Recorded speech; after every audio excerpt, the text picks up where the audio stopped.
அனைவருக்கும் மனமார்ந்த வணக்கங்கள்.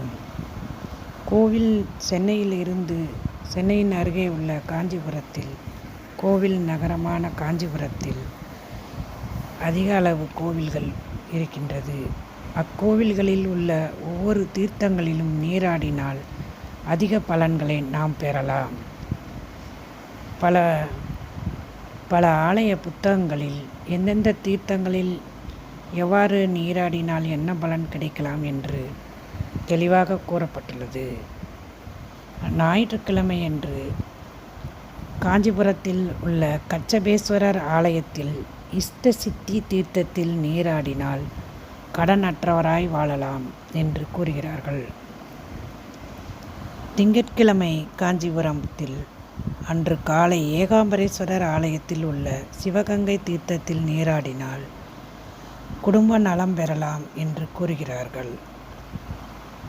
திங்கட்கிழமை மாலையில் புண்ணிய கோடீஸ்வரர் ஆலயத்தில் உள்ள சங்கர தீர்த்தத்தில் நீராடினால் செல்வம் பெருகும், குபேரனுடைய அருள் கிடைக்கும் என்று கூறுகிறார்கள். செவ்வாய்க்கிழமை அன்று கங்கை கொண்டான் மண்டபத்தில் உள்ள மங்கள தீர்த்தத்தில் நீராடினால் மாங்கல்ய பலம் உண்டு என்று கூறுகிறார்கள். புதன்கிழமை அன்று திருக்காளிமேடு என்ற இடத்தில் உள்ள இந்திர தீர்த்தத்தில் நீராடினால் குழந்தைகளுக்கு படிப்பு, கல்வி, செல்வம் கிடைக்கும் என்று கூறுகிறார்கள். வியாழக்கிழமை அன்று காயா ரோசனேஸ்வரர் ஆலயத்தில் உள்ள ரோககரண தீர்த்தத்தில் நீராடினால் அனைத்து நோய்களும் நீங்கி உடல் நலம் பெறும் என்று கூறுகிறார்கள்.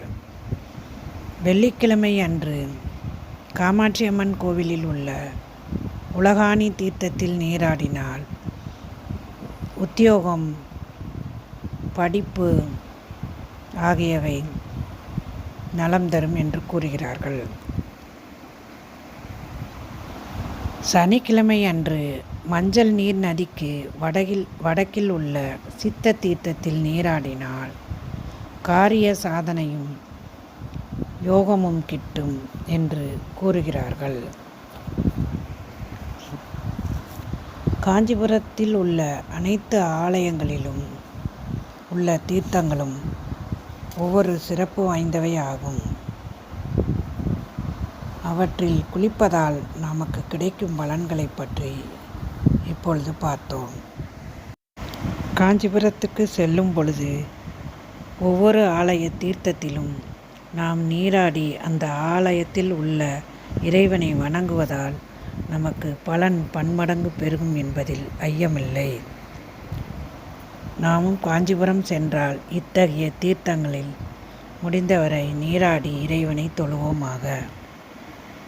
நன்றி.